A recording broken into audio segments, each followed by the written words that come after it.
Good afternoon, leaders, experts, and friends from Taiwan and various parts of the world. It has been a great honor and blessing for me to be here, and I hope to contribute to these very meaningful discussions from a slightly different perspective.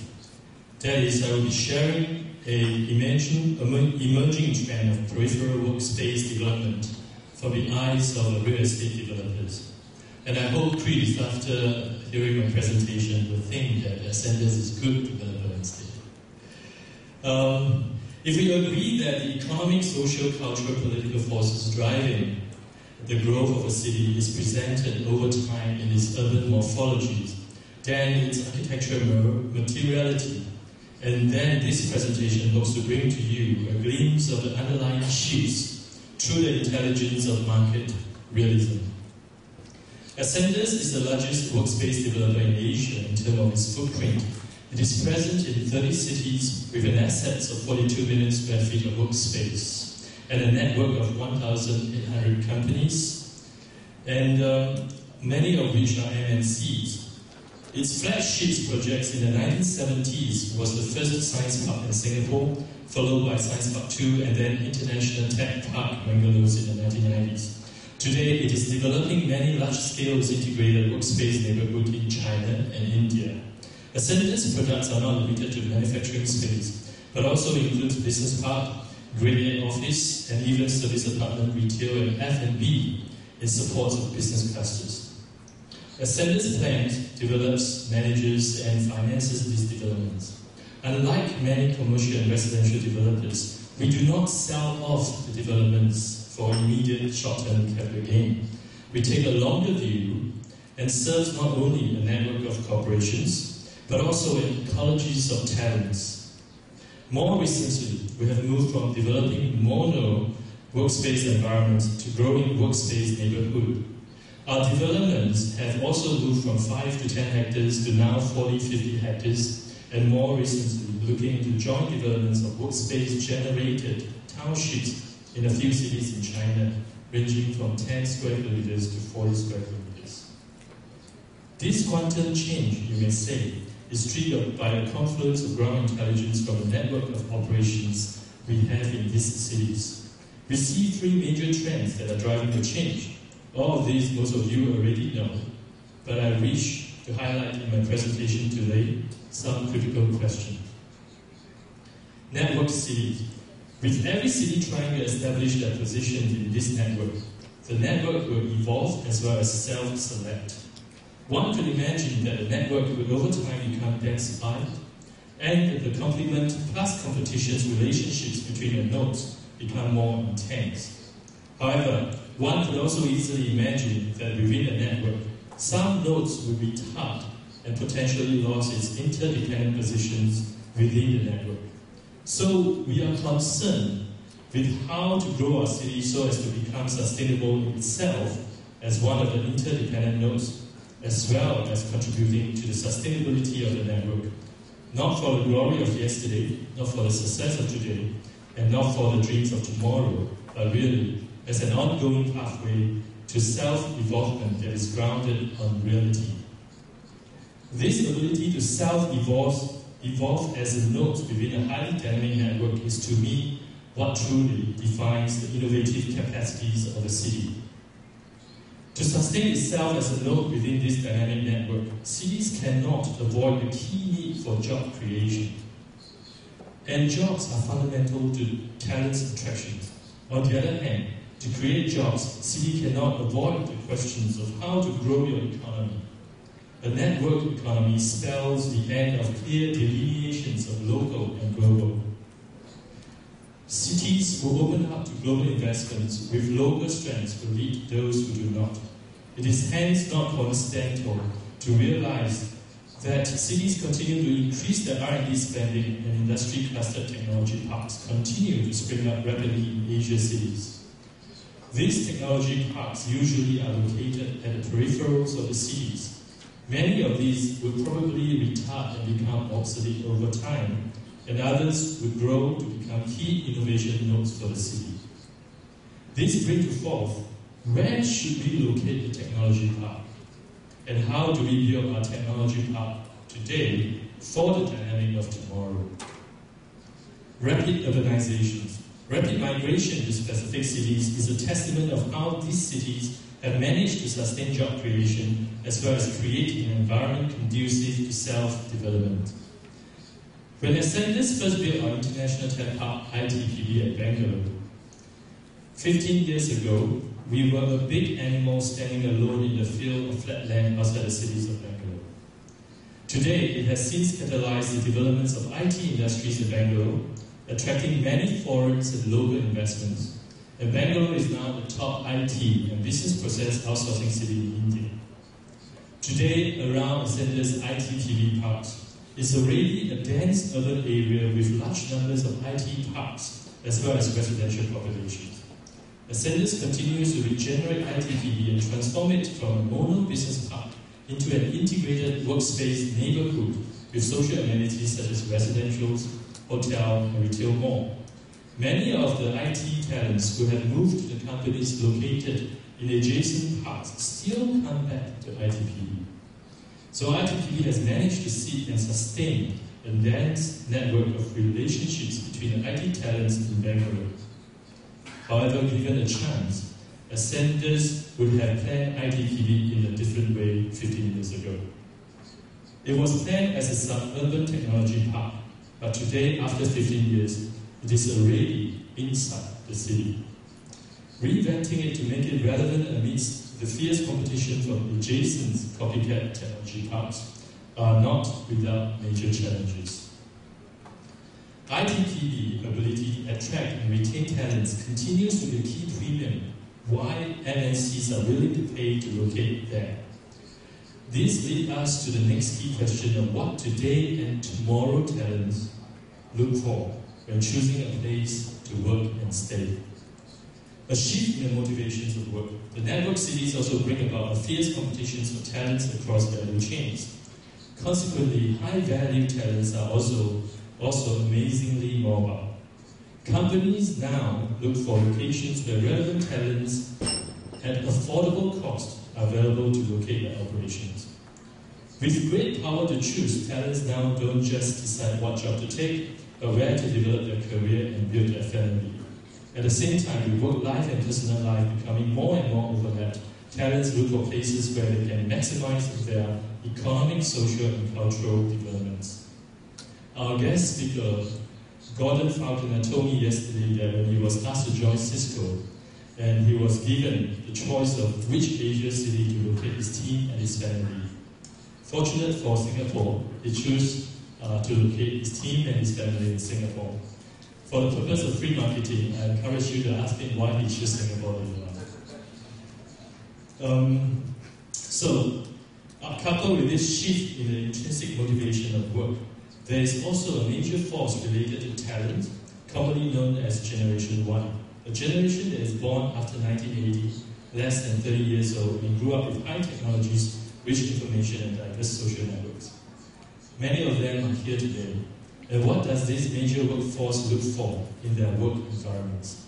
What kind of cities they seek to invest a major part of their career life in? The effect of these three forces at work could be seen in the emerging trend of workspace design.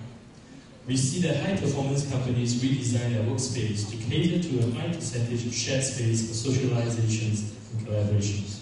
From leasing standard space to creating customized culture that will be conducive to the teamwork and crossover innovations.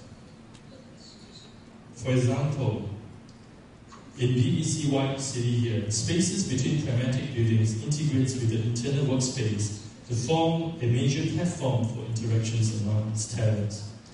Public and collective spaces do not now work in isolation from internal privilege and private space.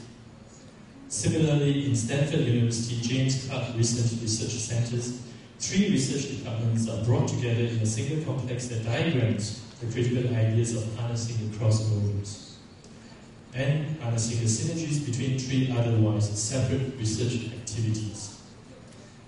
We may say that these material evidence are manifestations of the emerging trend to harness the effect of clusters to nurture the untraded interdependencies that many scholars have attempted to explain the success of Silicon Valley. a place that nurtured and attracted the greatest number of wealth-generating global companies. But even Silicon Valley is facing major challenges to retain its talents amidst fierce competitions from other regions. Corporations in Silicon Valley have also moved from indifferent collections of standalone boxes to creating an urban village where work is no longer an individual affair, but is where you could meet like-minded colleagues in an atmosphere of shared purposes, so that 1 + 1 is much, much greater than 2. An interesting thing I want to say is beyond 2, a lot of things are unexpected. You can't plan for what is beyond the 2. More recently, many companies in Silicon Valley are also setting up satellite offices in the city of San Jose to tap on the attractiveness of the new San Jose city for their recruitments and retentions of talents. In top cities today, freelancer clubs and office hotels are springing up to serve the vibrant networks of highly creative individuals and small enterprises in the city regions. DEGW, where John has co-founded, has summed up the phenomenon of new workspace very well. That is, workspace is a city, and city is the workspace. The ecosystems of workspace today is no longer about naive centrality, but it's about modality and polycentricity. This returns me to the questions of how do we build our technology part of today for the dynamic of tomorrow. Following what we see in the evolutions of workspace design corporations, we also see an emerging trend of new technology parks. A series of large-scale integrated projects appear in different parts of the world and represent a shift in the intrinsic reasoning of developing technology parks in the peripherals. They reflect the urbanization of technology parks and the ambitions of harnessing urban resource inherent in cities as generators of modality. These projects are intimately tied to technological clusters such as ICT, biomedical, media, and clean tech. I will very quickly use one of the projects that I have been very intimately involved together with Larry and Dominic, and over the years since its inception, to share some critical insights of these new generations of technology parks. One of is a bold gesture of Singapore government as an experiment to use a major urban development to intensify and grow the innovation capacity of existing industries that have been evolved over the past 45 years of Singapore history. It is an outward-looking project, setting the region as its stage of action. 3 main industries with high synergies are identified, with the government playing the role of seeding the developments with not more than 20% of the land, while inviting the participations of private enterprises for the rest of the 80%. It is strategically located amidst existing urban assets such as the well-established National University of Singapore, National University Hospital, Science Park and cluster of educational institutions and mature residential estates. It is further connected to the city centres and international airport on the east and industrial production estates on the west. This is important to note because this industrial estate is where the major pharmaceuticals, petrochemicals and IT manufacturing companies are located. And these industries are closely related to biomedical and IT research technologies. The urban morphologies of One North is different from what is typical in Singapore and many of other 20th century cities, which is the tower and pavilion style building typologies that is car-centric with large green space defining individual developments. One North, on the other hand, its morphology suggests a physical environment that is closely linked with open spatial networks, finely mixed and well integrated, a distributed approach towards learning institutions, collective space such as parks and squares, large and small parcels, short-term use, land as well as long-lease land, provide a system of complex layers that will bring about an innate capacity to self-evolve over time. Industry clusters are located as separate locations while close enough to each other to cater for 1, industry-specific infrastructures or spatial typologies, and 2, space for growth as well as proximity for crossover. The relationships between these industry classes are further strengthened through comprehensive subway and tram mobility infrastructures, extensive pedestrian networks, and an urban structures in the form of a band grid. The band grid takes on a multiple-layer characters and presented morphologies that instigates dynamic growth and adjustment to future change. It is important to highlight that the urban morphologies of One North is not to be read simply from a two-dimensional master plan. Its urban morphologies is highly critical about relationship between forms and relationship between the multiple grounds and relevant architectural typologies. This series of images of the built project give you a taste of the materializations of the urban concept of One North. It is still evolving and far from its maturity, and it certainly has its fair share of flaws. But already it has established itself successfully as a material critique to the Tower Pavilion urban landscape of Singapore. Many people, however, attribute the early success of One North to the strong culture of top-down approach in Singapore, a strong hand by the government. There is some truth in it, yet ironically, one of the primary challenges One North master developer JBC faces is its ability to understand better the pragmatics of commercial enterprises and respond as fast as private developers in adjusting to the market demand. This leads me back to Ascenders as a unique developers of workspace neighborhood, or what we call the work-centric integrated communities. We take a synthetic spatial approach towards the various drivers of change and work on integrating the various layers of needs, collaborates with national and local governments, our network of enterprise customers, as well as our strategic partners. The crossover areas in the middle is where our focus is in differentiating our products. The main goal is to establish a workspace neighborhood that would nurture sustainable business ecologies and talent ecologies, and to establish a peripheral center of innovations closely linked to the city. These projects, such as the Dalian Ascenders IT Park China, Ascenders One Hub around India, Ascenders One Hub Coimbatore, and Ascenders Hangzhou Science and Technology Parks. They are all well located at the periphery of the city and well connected to the international airport and in the axis of urbanizations. In developing Hangzhou Science and Technology Park, we look into the entrepreneurial cultures of Hangzhou, its talent resources, its demographics, its industry base, and the existing urban morphologies of the city to devise the business space typologies that is relevant not only to our MNCs but also to the local social cultural context and its related demand.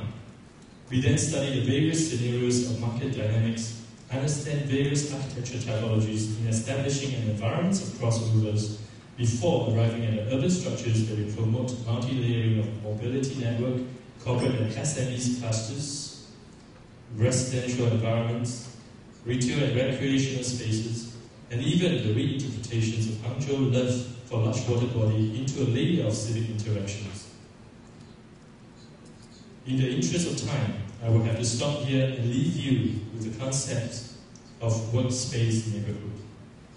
To me, this is a new type of technology park as a generator of modality and as a strategic platform rather than a technical one for a growing city.